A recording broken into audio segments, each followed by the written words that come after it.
Bonjour à tous, j'espère que vous allez bien par la grâce de Dieu, que tout se passe bien de votre côté. Jésus vous aime, ne l'oubliez pas. Il a donné sa vie sur la croix pour chacun d'entre nous. Et 3 jours après, Hosanna, Dieu le Père l'a ressuscité des morts.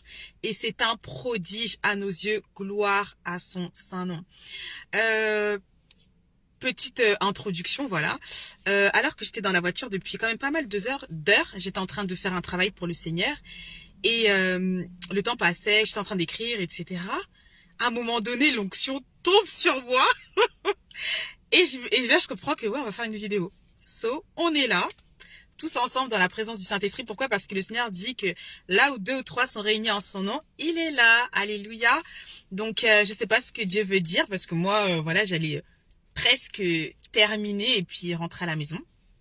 Mais bon, l'Éternel est roi et on obéit à sa parole. Voilà. Je sais pas pourquoi je ressens tellement de joie en moi. Mais c'est ça en fait. Sachez que Dieu vous aime.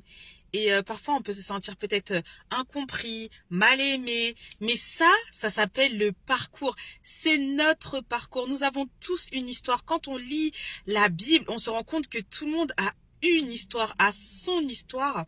Et le Seigneur, il nous connaît tellement parfaitement qu'il a préparé pour chacun d'entre nous notre histoire.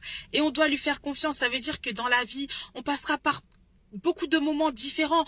On peut avoir des phases où on est très entouré, des phases où on est peut-être même isolé, parce que dans l'isolement, on a des combats, mais Dieu nous façonne, Dieu nous montre à quel point il est là. Il nous transforme, il nous parle de notre appel, il nous parle de notre avenir, il nous parle de nos ministères.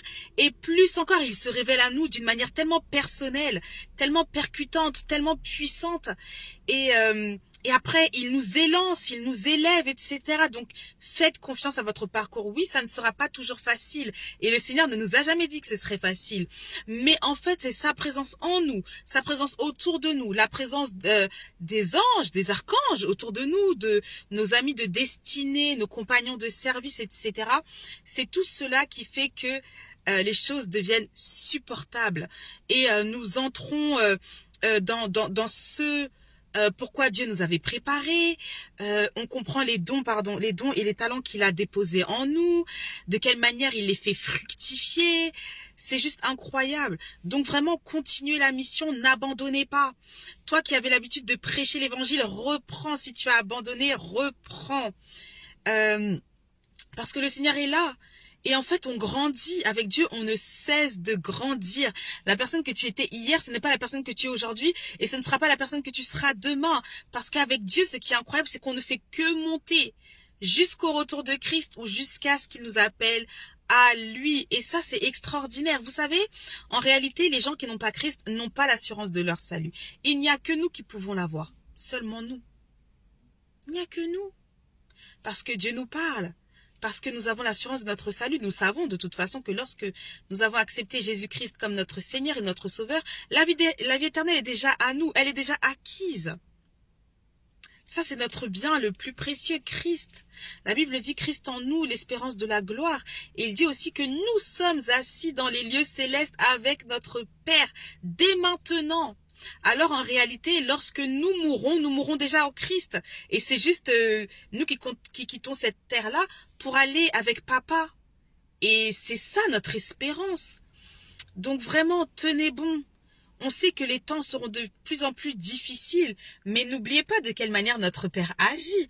Lorsque, par exemple, en Égypte, les Égyptiens étaient dépassés, à cause de la colère de l'Éternel, parce qu'il était en train de montrer à quel point il était Dieu. Il a mis à l'amende tous les faux dieux de l'Égypte, toutes ces idoles et tout, et il continue à le faire aujourd'hui. Les faux dieux, les fausses divinités, etc. Et en plus, il nous a donné l'autorité de les chasser de nos vies. Donc, alléluia.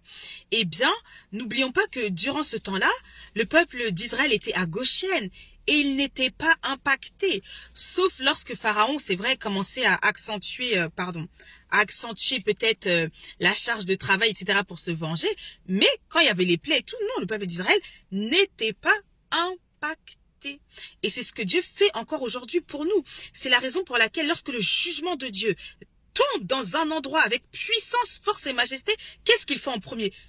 Déjà, j'avoue, en premier, il sort ses prophètes. Oui, ça c'est clair. C'est vrai. Prophète, apôtre, là, en premier, il les sort. Ensuite, le mouvement continue, vous voyez? Et après, le jugement de l'Éternel tombe. Et parfois, ça peut prendre des années. Mais la parole de Dieu ne retournera jamais à lui sans avoir accompli sa volonté, exercé ses desseins. Parce que c'est réel.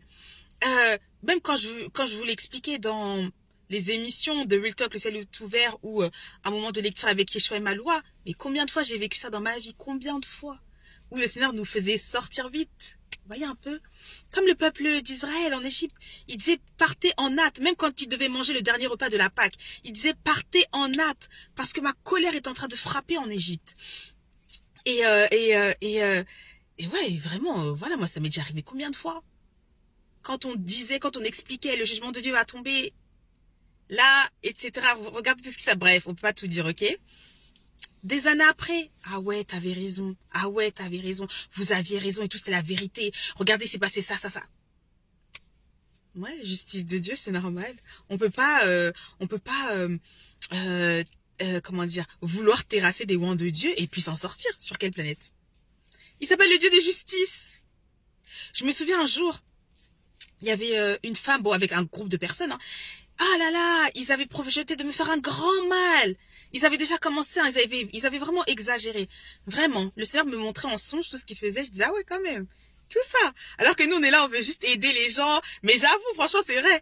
Quand on représente Christ, là, les gens, ils craquent, hein. Ils veulent faire le mal contre d'autres personnes et Dieu élève seulement les gens. Donc c'est comme ça. Dieu n'a pas changé, il est le même, il demeure le même. Et cette personne, elle a failli perdre sa main. Elle a failli perdre sa main. Quand j'ai entendu, j'ai dit, ah ouais, El Shaddai, faut pas blaguer avec lui. Faut pas blaguer avec l'Éternel. Quand Dieu nous envoie dans un endroit, c'est pas pour rien. C'est pour écraser, c'est pour bâtir, c'est pour élever, c'est pour guérir, c'est pour éloigner les œuvres des ténèbres. Mais vraiment? Ah ouais, j'ai dit, oh, oui, oui, c'est l'Éternel. Pourquoi? Il dit à moi la vengeance, à moi la rétribution, dit l'Éternel. Par contre, nous, ce qu'il nous demande, c'est de ne pas juger, de ne pas nous moquer, de ne pas... c'est quoi le mot Saint-Esprit? De ne pas... se réjouir, c'est ça, hein. Et de pardonner. Ah oui, de pardonner. Ah oui, si on n'a pas pardonné, bon, c'est vrai, la justice de Dieu ne pourra pas s'exercer. Ça n'a aucun sens, vous voyez un peu. Parce que pour vous, ce sera vraiment de la vengeance pour dire, ouais, voilà, j'ai eu raison. Non. Quand on a pardonné, quand notre cœur est libre de toute amertume, de tout, voilà, quand il nous a réparé, guéri, parce que quand même, hein, il y a des séquelles et tout. Quand tout ça est réglé et qu'on a que de l'amour pour eux, ben c'est bon. Et après, le feu là-bas tombe, hein. C'est comme ça. Donc vraiment, tenez bon. Tenez bon, n'abandonnez pas. Et il faut jamais... C'est pas Dieu qu'on peut abandonner. On peut tout abandonner, mais pas l'Éternel. Hier, j'avais rencontré un monsieur et je sais pas, j'ai eu à cœur de lui parler de Jésus. Son cœur était déjà tellement ouvert et tout. Et après, je lui ai demandé si je pouvais prier avec lui. Après, il a dit oui, oui. Il m'a raconté un peu ses mésaventures. En gros, l'histoire, très rapidement, il a voulu aider des enfants qui étaient maltraités. Et vous savez, quand on commence à toucher cette sphère-là, là, les gens de ce monde... qui font des abominations, voilà. Ils ont beaucoup fait de choses pour faire descendre sa situation, etc. Mais l'Éternel est vivant. Et donc, il a dit, moi, j'ai tout perdu, mais j'ai Dieu. J'ai dit, oh, amen, amen. Et du coup, j'ai donné aussi un témoignage de personnes que j'avais rencontrées et dont la vie avait profondément changé, avec exagération. Et je lui donnais ces témoignages-là. Et du coup, ça avait ravivé sa foi encore plus. Vous voyez un peu? Et c'est ce que Dieu fait. Oh là là, on a un Dieu de miracle. Le Dieu de miracle n'a pas changé. Il demeure le même. Tenez bon, tenons bon. Notre victoire, notre consolation est à la porte. Et c'est un prodige à nos yeux. Le Seigneur dit qu'en lui, on fera des miracles et des prodiges. Oui, c'est vrai. C'est vrai. C'est vrai. Vraiment, n'oubliez pas qu'en vous, vous avez la nature de Dieu. Le sang qui coule dans vos veines, si vous avez compris l'évangile, ce n'est plus le vôtre, c'est celui de Jésus. Donc marchez dans la révélation, marchez dans la vérité, marchez avec le Saint-Esprit, laissez-le parler à travers vous. Laissez-le parler à travers vous. Tout ce qui sortira de votre bouche, de vos bouches, sera juste merveilleux, glorieux, c'est vrai. Donc voilà, le message du jour. Là, je suis dans la voiture, donc du coup, la lumière, elle s'est éteinte. On avait un peu changement de luminosité, voilà. Mais bon, c'est pas grave, c'est pas grave, c'est pas grave. Mais en tout cas, voilà, sachez que Jésus vous aime. tenez bon, levez-vous, reprenez la course.